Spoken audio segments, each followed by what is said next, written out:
good evening.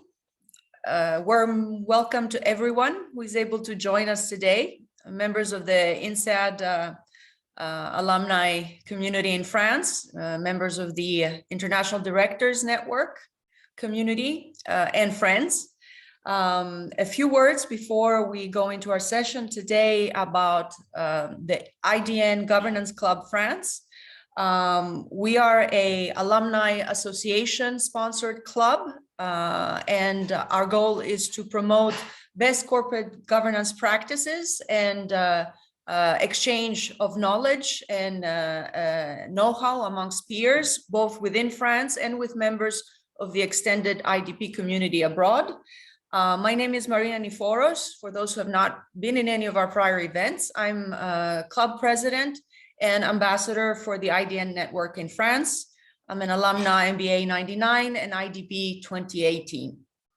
So the topic of our discussion for this evening is how well are boards positioned to provide ESG oversight. This is a crucial topic, as we all know, as board directors, and we are delighted tonight to be able to welcome a distinguished group of panelists with us in order to debate this issue. And it's my privilege to introduce our speakers for today. Our discussion will start with an introduction, sort of setting the stage by Ron Sunyas. Ron is a senior advisor at BCG, as well as director in residence at INSEAD.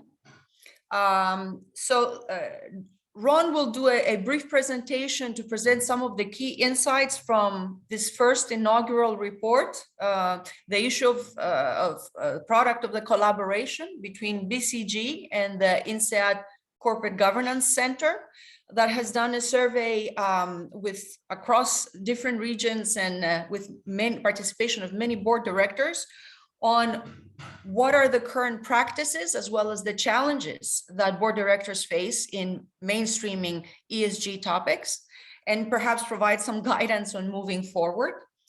After that initial presentation, we will open the floor to a discussion with our experienced board directors and practitioners. So Jean-François Lahaye, senior partner at BCG, will be leading and moderating that portion of the discussion. And welcome also to Jean Mouton, Chairman, Nexence, as well as Board Director in Aegis, Aéroport Côte d'Azur, and Atlantia. I hope I said that correctly. It is a long series. And Patrick Bérard, former CEO of Rexel, and also presently non-executive director for Géodis and LKQ. Sorry, the French pronunciation is different. The American pronunciation, LKQ. Welcome to all. We're delighted to have you with us tonight. Just some logistical issues. We will close our panel discussion and we'll open the floor to questions. In order to facilitate that, please put your questions on the chat. I will be monitoring. State with your question your name and your affiliation, and if you have a preference as to the person you would like to answer that question. So thank you all, and without further ado, I will pass the floor to Ron. Thank you very much, Marina. Let me see if I can share the screen here. I wanted to start off by sharing some of the results in, indeed, what you said, Marina, is the inaugural report of a multi-year collaboration that we started last year between BCG and the INSEAD Corporate Governance Center.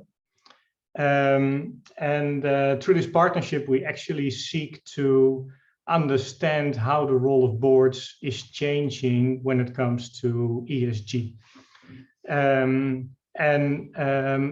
Later this year, you will see a second installment of our collaboration. And I'm actually excited to announce that going forward, search firm Heidrick & Struggles will also be part of our collaboration. So that will be all later this year. But for this inaugural report, we have interviewed and drawn off interviews from more than 50 directors 50 directors that have an average of 10 years experience as a board director. And they cover among them about 150 companies. We also used a survey for this report, and the survey we got 122 respondents from board directors, little less in number of years of experience, 7 on average, and they cover almost 2 boards per person on average. Here you see some of the spread of the respondents in terms of industry, region, and type of organizations and role. All of this can be found in the report. Obviously, that can be found again on the both the BCG and the INSEAD Corporate Governance Center websites. So sharing a few of the insights, and it's, for this purpose, just a few. There are many more in the report. We would like to start with some of the roadblocks to effective ESG governance that the directors that participated have actually indicated. Because we still see that 70% believe that they are only moderately or not at all effective at integrating ESG into corporate strategy and governance. And the most important reason they cite for this is a lack of knowledge, data, and capabilities. This is not new. This is consistent with stuff that we see in other areas. But still, both numbers we believe are high. Some of the other roadblocks that have been indicated as problematic, or ones that board members are actually struggling with, is complexity and ambiguity of ESG, both in data and definitions, the failure to prioritize ESG, as well as the inability to translate ideas into action. There are more, again, in the report, but these are the most important ones. What did surprise us to a certain extent is that actually 43% believe that the ability of the organization to execute is one of the biggest hurdles to achieve ESG goals. And this is actually best explained, I believe, through what we got from the interviews that we did.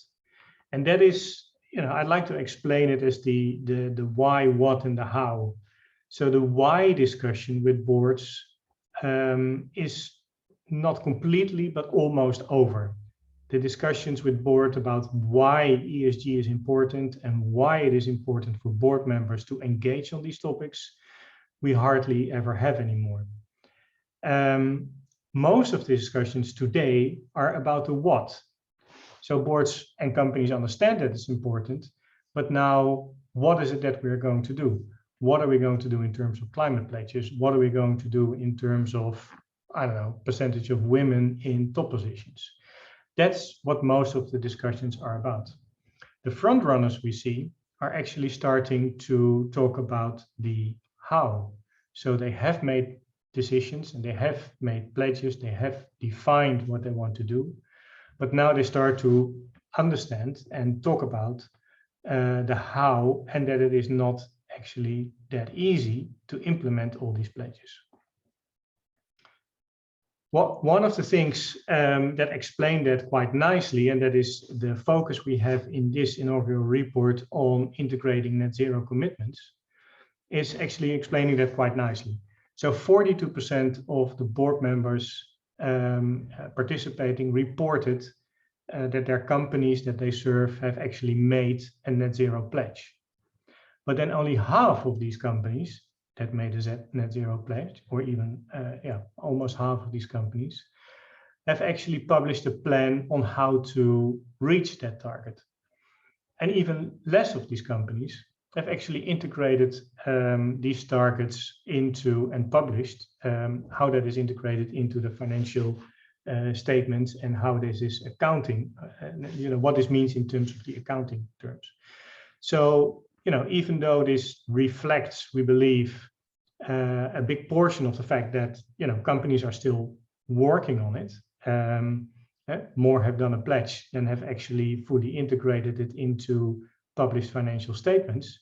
It also indicates that making a pledge is easier than fully accounting for it and actually implementing it.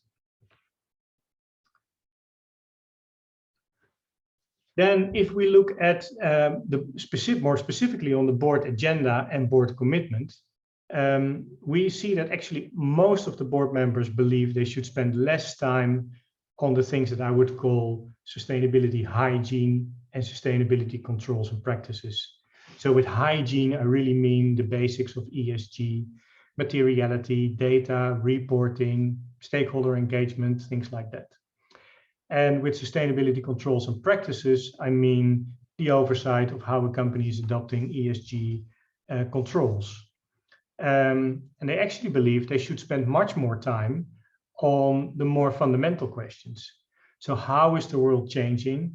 And how do we as a company play a role in that changing world? And what does that mean to, for instance, our corporate portfolio? Or what does it mean to our product portfolio? Does that mean we have to change our supply chain? Or, you know, which implications does it have on our supply chain? Does it have any implications on the way we look at research and innovation and how we integrate ESG in our innovation program? And last but not least, how is that all reflected into capital allocations? So what we find is that board members actually want to spend much more time on this strategic reflection, but in reality, they are pushed almost by day-to-day reality to focus more on the practical sides of it. Pushed by investors, pushed by different other stakeholders, to actually more focus on the operational stuff. So this is really a catch-22 that we find currently in boards. And I think the final number that I wanted to share is really the 30% that still believe that a lack of board commitment is a roadblock to effective board oversight on ESG. And this is actually a number that was a bit surprising, or I would say surprisingly high, but apparently this is still going on among individual board members. I'm not saying the board as a whole for a company. This is really where I wanted to leave it. I think it sets us up for a good discussion with our panel. As I mentioned, the report can be found on both the BCG website as well as on the INSEAD corporate governance website. And I'd like to now hand back to you, Marina, to continue the flow of the event. Thank you, Ron. I think you've given us a lot of food for thought. And also, I would say perhaps some anxiety about the capacity to execute, which I retain as being sort of a major challenge for boards. So I think now we're getting back to the more, down in the trenches. So we'd like to hear from our board directors how they actually feel about these sort of collective insights of the report. So I hand it over to you, Jean-François, Jean, and Patrick. Thank you. Thank you very much, Ron. Thank you very much, Marina. So I'm Jean-François. I'm a senior partner from BCG based in Paris. I work mainly for large industrial groups. I'm also an INSEAD alum 07J, and I'm also leading the global relationship between BCG and INSEAD. The idea of this study was based on both on the side of INSEAD and BCG, because what we notice is that a lot of ExCo members, notably CEO, are sometimes struggling to bring the ESG topic in front of the supervisory board. So these are situations like this, but we also see some opposite situation where some supervisory board members complain that this topic is not addressed enough and that the executive team is potentially too focused on the execution of the business plan and the P&L impact. Just to give you also a bit of background, we really consider that this ESG topic at BCG will be is for us the most important one in the coming years and decades. We have built a strong partnership with the World Economic Forum, the Bill and Melinda Gates Foundation, and we have a very strong conviction, which is that ESG will become a source of competitive advantage. If I dare to make a comparison, which in manufacturing 20 years ago, when you were talking about safety, it was seen as a constraint. I think it's obvious to everybody that the companies that are the strongest on the safety side are the most efficient ones. Obviously, ESG is much wider than safety, and by the way, it encapsulates safety, which is one of the topics. But we really strongly believe that we will switch from a world where we were more in the CSR compliance world, reporting ex post, into a more ESG native approach, whereby managers will take daily decisions based on potential consequence on ESG. And I'm very pleased and honored to welcome Patrick and Jean, who cover through their board membership different sectors. Before we go into specific question, could you maybe, both of you, illustrate a little bit, because, for instance, Patrick, you are a board member of an automotive supplier, mainly US-based, and at the same time, a board member of Geodis, which is a logistic company. Do you see is the ESG topic covered differently? And same for you, Jean, who cover companies from Nexans to aéroport, to some airports. So any first reaction on the variety of topics depending on the sector that you see in ESG? Patrick? You are mute. You are mute. Sorry.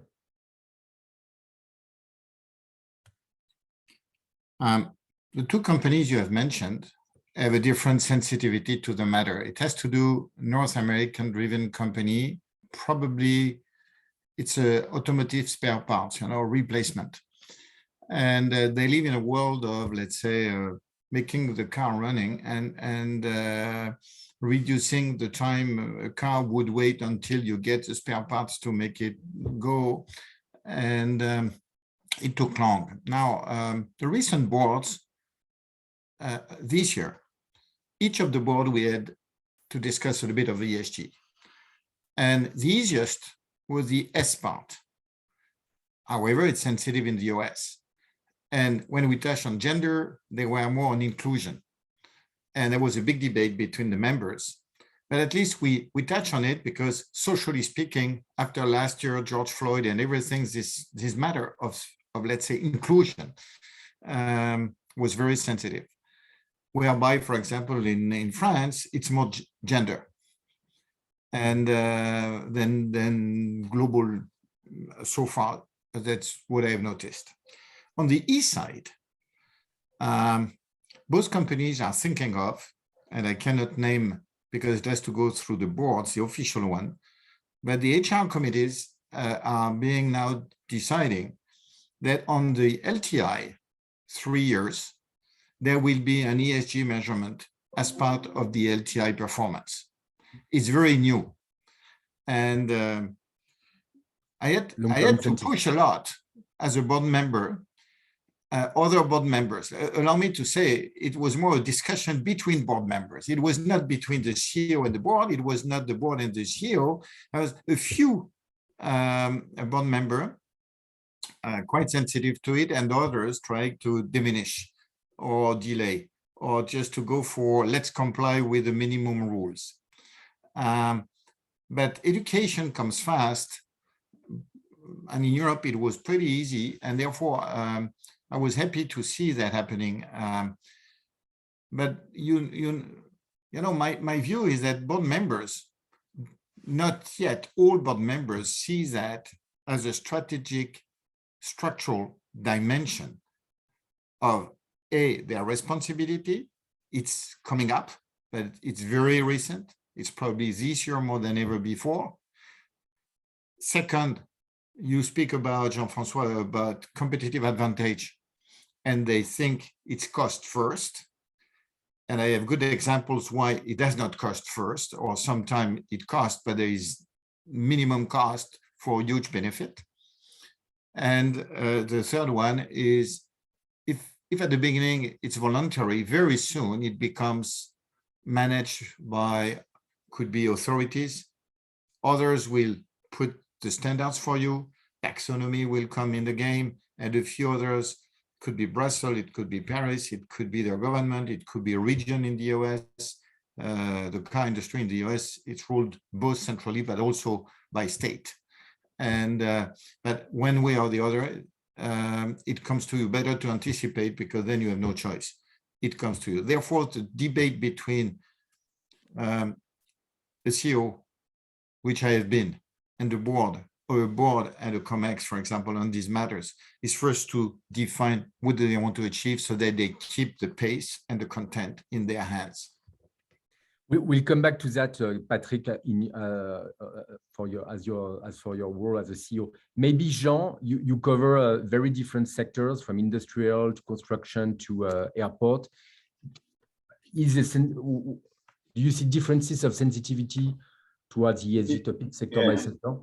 Yeah, thank you, Jean-François. Well, maybe what I'd like to say is maybe the evolution over the last 3 to 4 years, because a couple of years ago, I would say, when you set up the agenda of the various boards for a given year, you tend to have, yes, we have to have this, I don't know, the September board to cover ESG so that we could tick the box.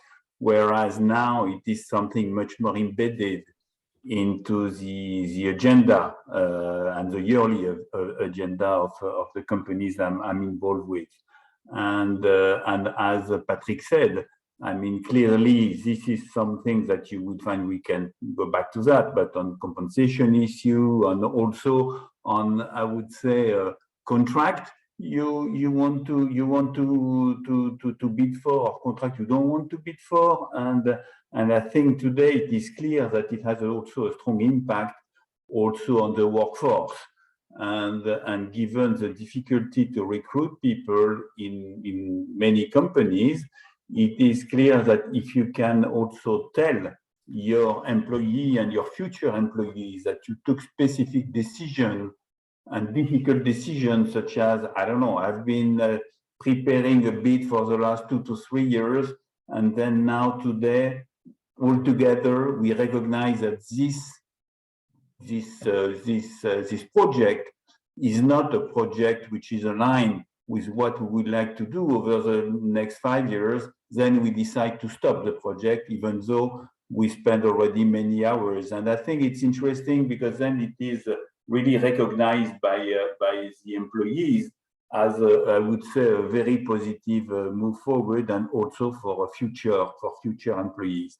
I would say that the big issue, obviously, as Patrick said earlier, is the whole issue of the metrics. I mean, you mentioned taxonomy, Patrick. Well, it's clear that today it is the first month of this taxonomy, and this needs to be nailed down maybe a little bit better. But clearly, we are moving. I mean, Brussels is doing a lot of effort on this direction. Obviously, the whole issue of companies who are enabling, I would say, this transformation of the economy is probably today not very well captured, but I'm sure that this will come. So overall, I would say, vis-à-vis what Ron shared with us earlier, for me, there is clearly a strong positive trend in terms of spending time on this issue, and spending time either with the board or with the investors. I mean, investors now being obviously not only interested in the financial performance of the company, but also on the ESG topics, whereas whether these are, I would say, the way people are compensated, or any other, I would say, any other decision taken by the company. And Jean, as a chairman of Nexans, how difficult is it to tackle this topic, also in terms of appointing the right people in the right committees, setting the agenda? Just on the people in the committees, we've seen that, for instance, BlackRock with the biggest asset manager in the world, has been asking for replacement of some board members where it is present roughly 5x last year what it used to be the years before, because they consider that the level of the people were not strong enough. And Ron also passed the message that among the board members, some people say, I'm a bit struggling to really play my role as board member because I like tools, I like data. So how does it impact the governance you're setting and to make sure the topic is properly addressed? Well, first of all, I mean, but this is only this year, but this year we appointed one of our board members as climate director.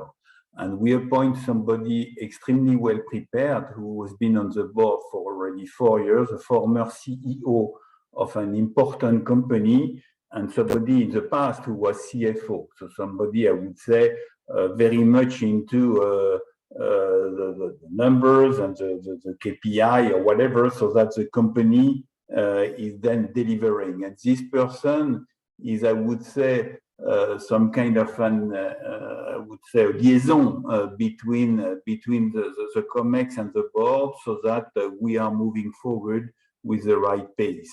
And from I would say, the executive part, we also appointed our sustainability VP, is now a former CFO.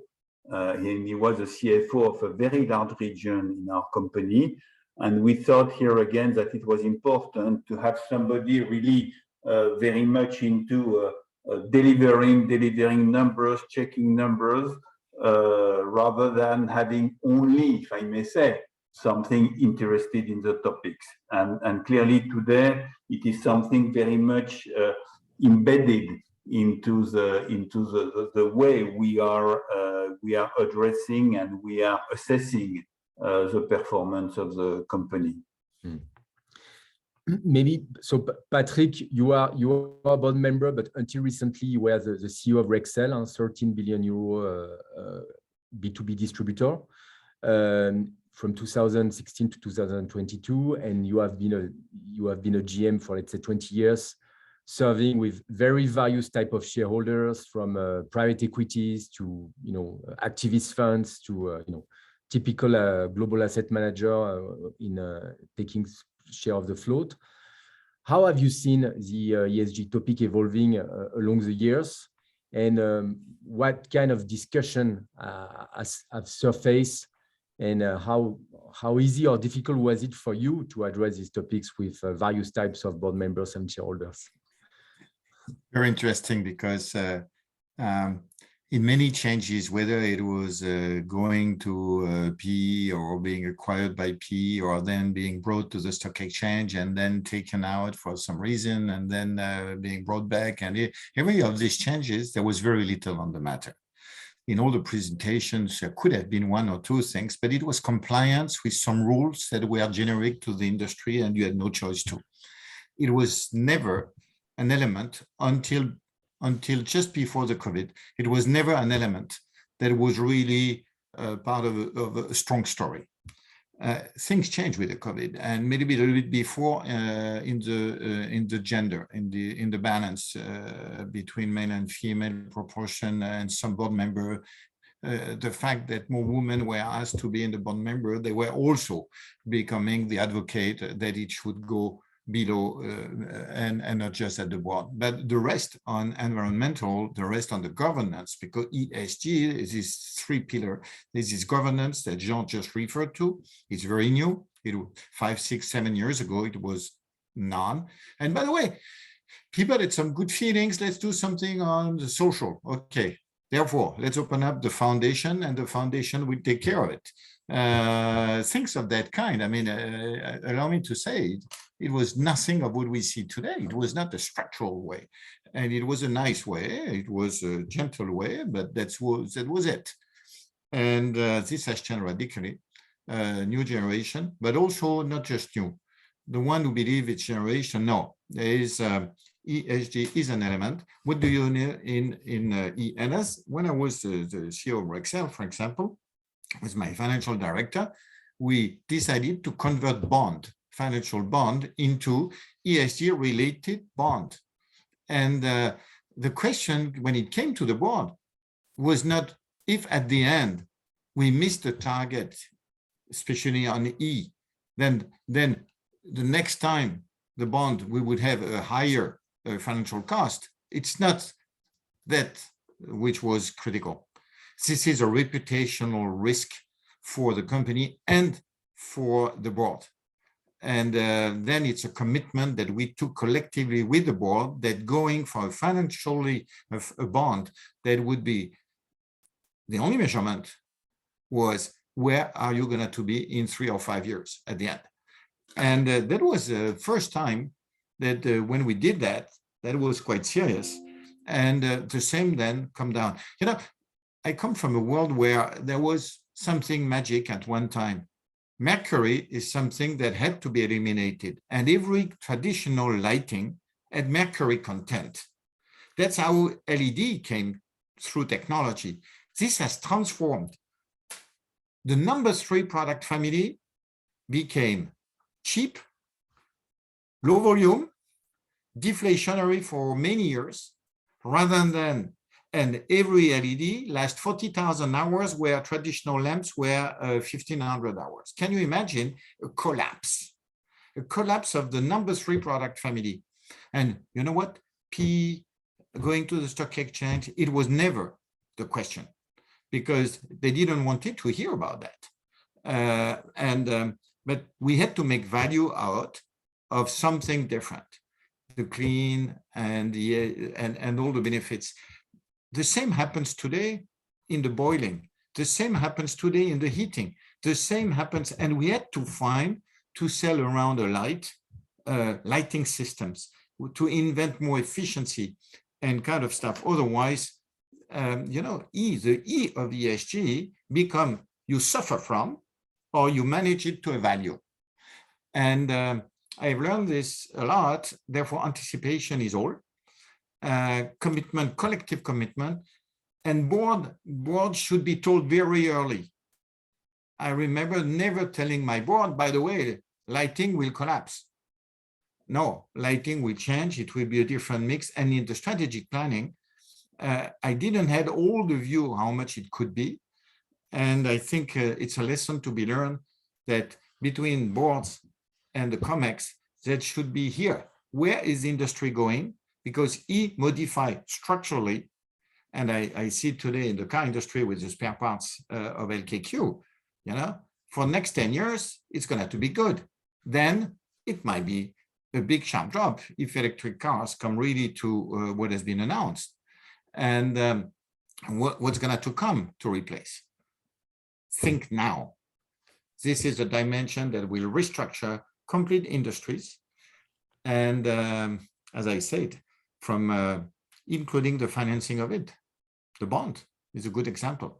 Now, what I'm telling you is a bit of patchwork of components, but when I think of it, the more between the board and the COMEX, we have to take it as structural component. Either you follow or you take the lead.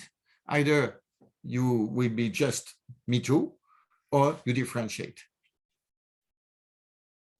And how do you address, because, you know, we've seen in the study, for instance, that some board members consider that one of the roadblocks to really handling ESG was we may need to question some strategic decisions that were taken in the past and that were acknowledged by the board, agreed by the board. So how do you, and also one of the other roadblocks was the cost of implementing potential ESG transformation. So how do you address this kind of, you know, especially when you're a public company, this kind of short-term time horizon of the quarter and the long-term time horizon, which is transformation time horizon, because it may hit the P&L in the short term. Yeah, it does hurt the P&L. Not every time, but if you are serious in the transformation, it does. But it does not hurt the multiple if you explain well. And investors, if they look 3 years or 5 years down the road, They understand there might be a restructuring cost that you have to explain to the financial community below the line. You have to, I remember my lighting partner, they were closing glass manufacturing because making lamps was making glass to make the tubes.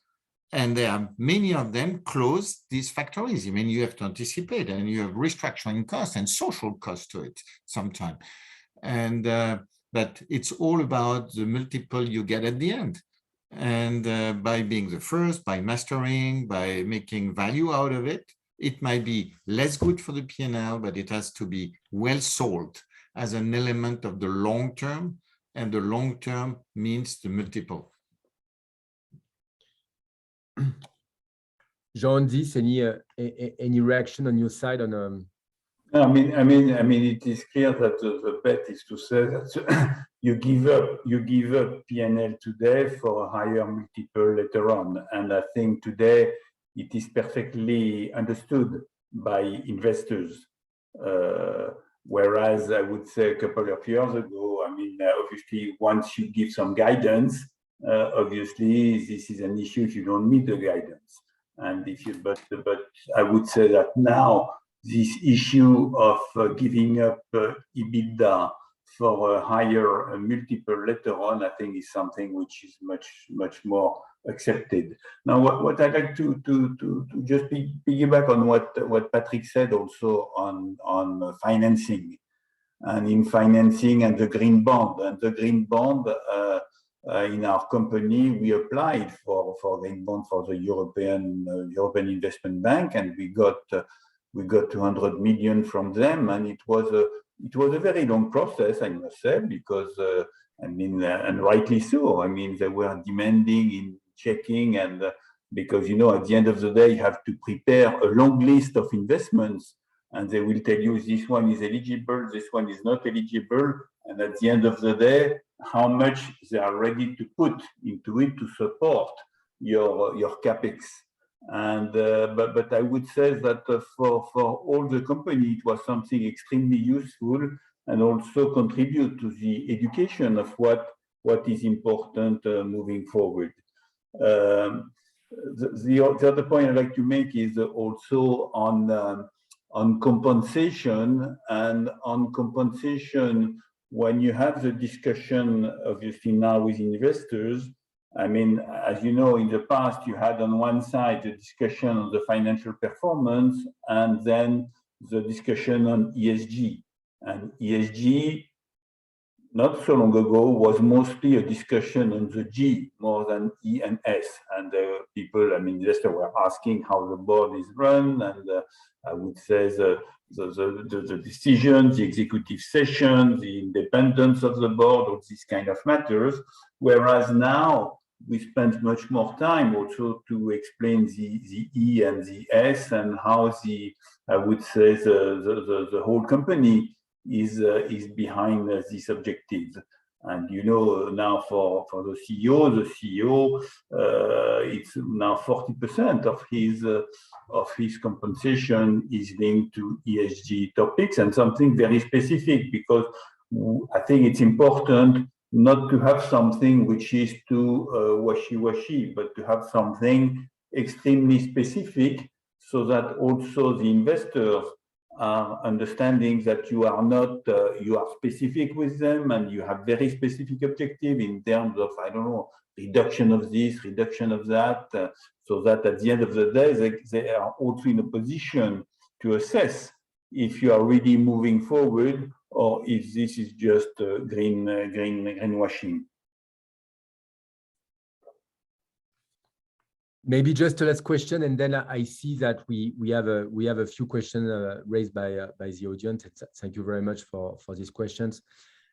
How do you see the topic evolving in the next, let's say, 18 to 24 months, especially in Europe? On the one hand, situation in Russia reminds us how much ESG is important, because here we have everything from ESG. You know, we have operating in some countries, we have safety of our employees, we have potential issues of cybersecurity or data transfer with some country. We see, for instance, a lot of companies that have issues, with political tension with China, of decoupling their IT system. So we are clearly in a what's happening at the moment reminds us how much ESG is important. At the same time, inflation, increasing of energy cost may put some burden on priorities like decarbonation. How do you see that? Do you think ESG will remain a top priority, or it will depend on the topics, and some of them will be rediscussed in 24 months when the economic cycle will be a bit more favorable? I think there is a deformation right now due to oil and gas from Russia, or some shortages of product that should come from XYZ part of the world. Okay, and obviously there is a little bit of while decarbonization came probably over proportionally to what it would have been if the Russian-Ukraine situation would not have come. But in all this transformation, it's like the digital transformation. The ESG transformation, it takes governance. Once the governance is set, it takes content. I mean, governance makes sense only if you have a content. And the content is not, might be different from an industry to another one, but nobody can escape. And because this content should bring probably savings. It costs at the beginning, but it should make money at the end. And this content should be also, as I said, multiple related, financing related, people attractive related. I mean, it becomes a way of life.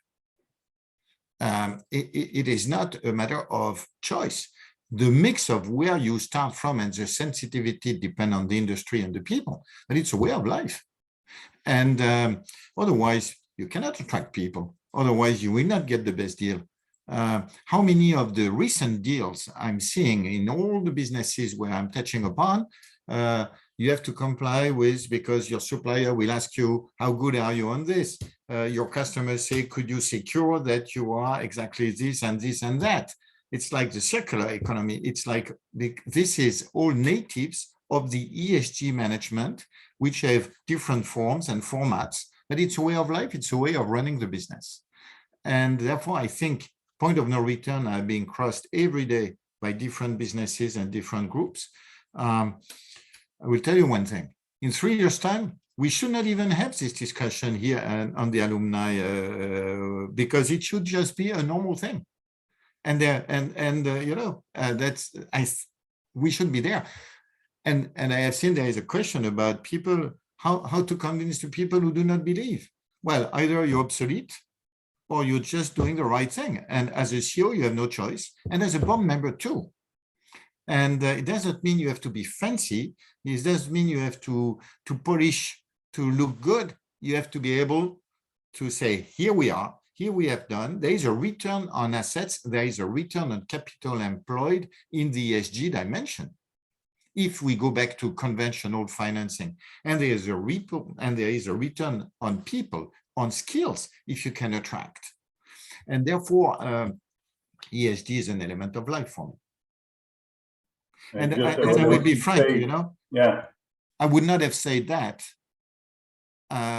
7, 8, or 9 years ago, but you have to evolve with the way it is.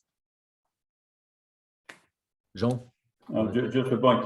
I mean, I'm perfectly aligned with Patrick, and I mean, now when you talk about M&A, I mean, a couple of years ago, you would say, oh yeah, Jesus Christ, I forgot to do the ESG check about that company. And then you just add a couple of slides to the presentation to the board so that you cover ESG, whereas now it is something which is much more embedded into the assessment of any target. And it may well be a reason why not to move forward. I mean, the question is, does that target improve or will deteriorate your ESG position today? And what are the challenges to take this target to the next step? Or maybe how this target will help you improving your ESG position? building on your two comments, and you mentioned about return on asset, Patrick, what I've observed a lot is that notably private equities, because first they don't have the quarter constraint, if I may say, and for instance, I work for some private equity who own some very CO2 intensive businesses, and for them decarbonation was not just kind of gimmick where you say I have a few tasks to be launched. They knew that if they don't have an aggressive decarbonization strategy, they will never be able to sell. So clearly, we can see that now it's part of your balance sheet. It's part of the value of your assets, and I think it's a question of certainly assessing the cost of doing, but also the cost of not doing, which might be lethal for some businesses, notably on the CO2 agenda. We have some time for a few questions, Marina. Yes, thank you. Thank you very much for sharing those very rich insights with all of us. And I do have some questions that people would like to pose to you. So if I may, I will combine two because I think they're kind of two sides of the same coin. One is posed by Irvin Feldhaus. He's an NED in a biotech firm, an investor and advisor. And he asks, how much of the problem, and by the problem, I mean non-mobilization sometimes on the board level for mainstreaming ESGs, is the old mindset of the board? So, sometimes maybe boards also have a lot of what I call legacy directors, more role models for a previous period that Patrick said were sort of thought that a foundation might be the solution to all the problems. So how do we deal with boards that seem to be stuck in an old mindset? Is board renewal an imperative? And if board renewal is not immediately available, I put the second question from Ron. Is there an effective way to win over those disbelieving Thomases on the board? I don't know who would like to take the question. Maybe we can alternate. Simply said, if the CEO, first of all, the CEO can convince the board. The CEO should, with the chairman of the board, allocate time. If it's not for a decision, it starts with an education. It starts with a competitive landscape, and it starts with how should we look like in 3 years' time. And there is never enough time between a CEO and the board to do that well. And it was a case previously on digital. It's the case today on ESG. Therefore, for me, there is here something in the practice. It's not one and the other judge. It's it could come from the CEO and the COMEX that educating the board might be fundamental. I don't think that we have stupid people who refuse to consider. There is a reluctancy sometimes because it's not native. I mean, board members, they never had that when they were running businesses, should they have done this. And it's typical. 10 years ago, it was not on my agenda as a CEO or an MD. Today, it's on my agenda on the two boards where I am. And therefore, there is this. The second thing, board have touched a lot on the rebalancing on the gender side. The same should apply, that not by statistic, not by like half and half or X% or whatever, but on boards, there could be an ESG committee. There is an HR committee, or it is the strategic committee, but ESG cannot be forgotten. Either it's a committee, depending on the business you're in, but either the strategic committee should have dimension, which is this, or we have HR committee, we have finance committee, and why not to have a transformation committee about the critical elements you need to modify. And I think it's important. I mean, all boards have got committees, and I think it's important not to keep adding committees, but to monitor well the agenda these various committees. And it is clear that this ESG issue today is a little bit on the border between what used to be the Strategy and Sustainable Development Committee and the Audit Committee. Because, and in fact, it's also a matter of, I would say, people who are running these issues within the companies. And now it is clear that ESG is much more, I would say, a metric issue that it used to be in the past.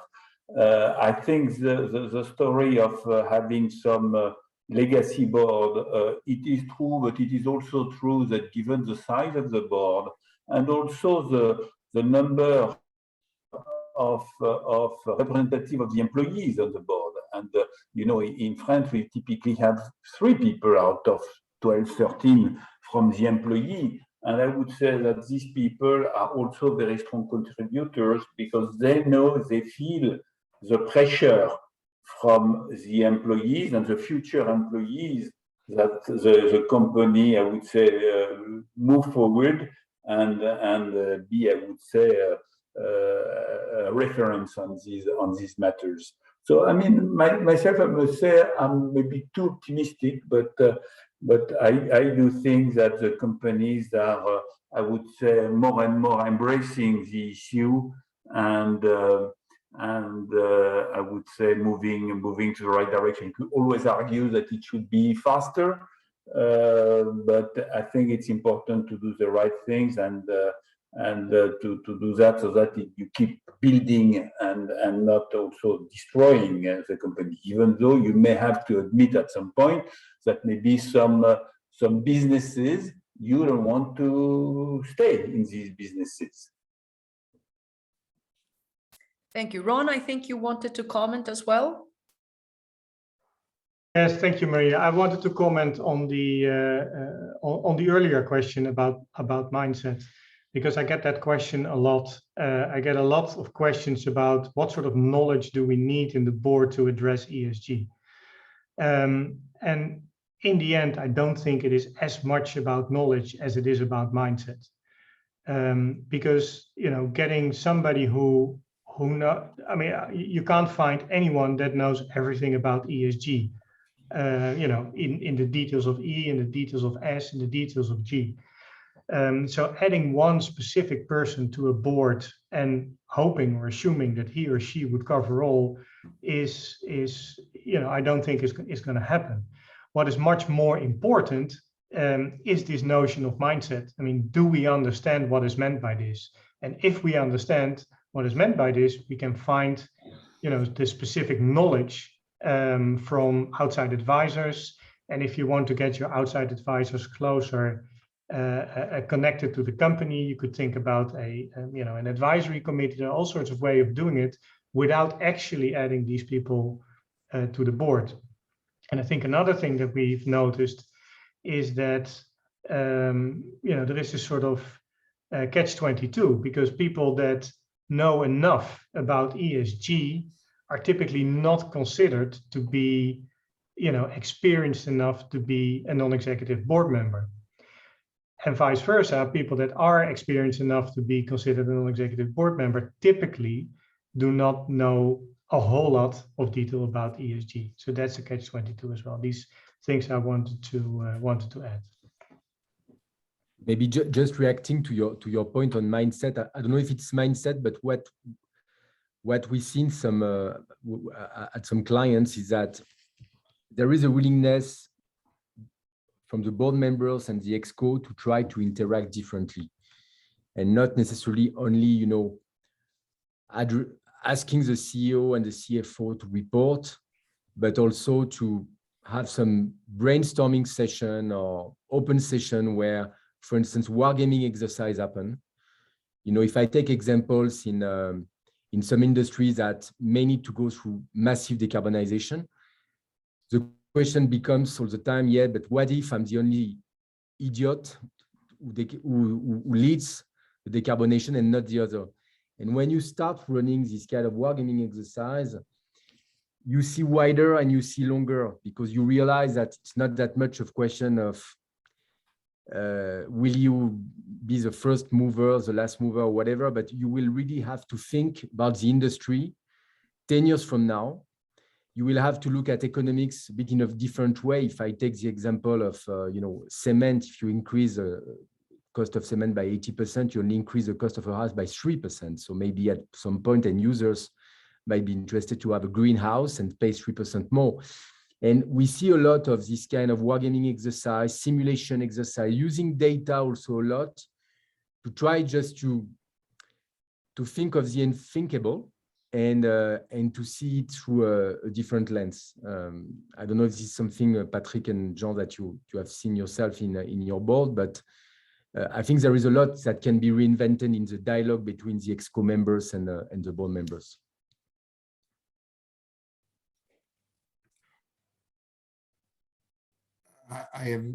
It's not a statistic, but the people who are shy or silent on boards on this matter, then they tend to follow the CEO. And I think CEO can play a significant role on that side. Because if CEOs of today are really ESG driven for what it is in their industry, on the E, on the S, and on the governance, even who in a board would oppose? But the thing, yeah. Who would oppose? If somebody is reluctant, no strong opinion, at least they would support.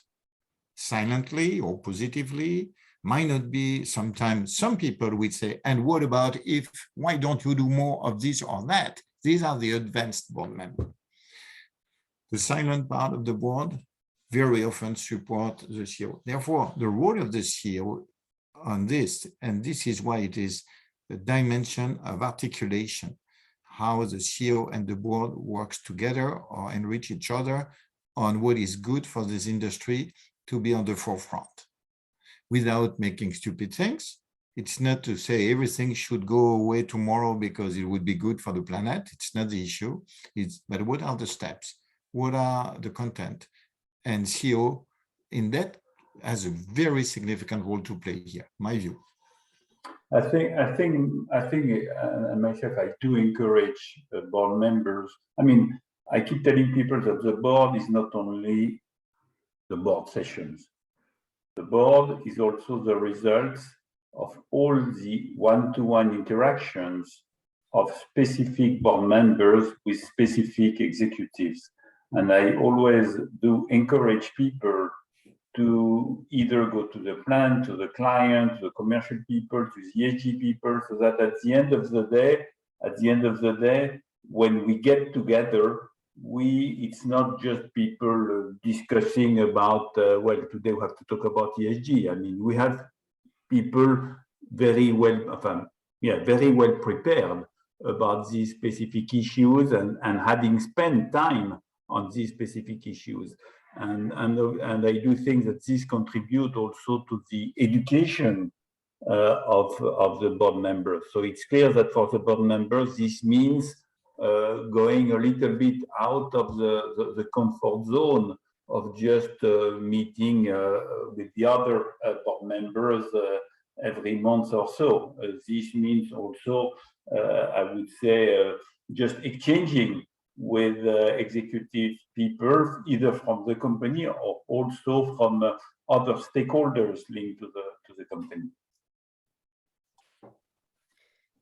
Thank you very much. We're approaching almost the end of our discussion today. I will abuse my position to pose one last question, in which I will ask you to just very quickly, just a soundbite. But in the back of my mind, as I heard you interacting today, I heard about the inevitability of onboarding this process. Patrick said it's an organic governance process. Once it's set into motion, it's difficult to reverse. I heard about the sacrifice in the short term that's going to be justified with the multiples in the longer run. This is what I heard from Jean. And my question is, also, Jean-François mentioned about BlackRock, and how the asset managers the last 2.5 years have been stepping on the gas, putting also a lot of capital behind ESGs. And yet this year in 2022, perhaps because of the looming crisis, they seem to have a little backpedal. So the Stewardship Investment Council of BlackRock just said that they will be doing a lot less climate resolutions this year because they do not think, and I quote, it's consistent with the long-term financial interests of their clients. So my question to you is, for either on the executive side or the non-executive side of the board, do you think that the investors will be part of this process that has embarked, or can we expect some resistance in sort of the turbulence of the economic data that we're seeing for the next 18 months? My sense is that they will keep pushing. And if I look at the 20 or 25 meeting I had in March or April with investors, specifically on ESG, and March or April, this was already into the Crémois, into the whatever you said before. And the major investors, the names we all know, they are really more and more demanding on this one. And I don't feel they are kind of either procrastinating or saying, well, maybe this year is a difficult year and we'll see next year. And I do think that it is pretty reassuring.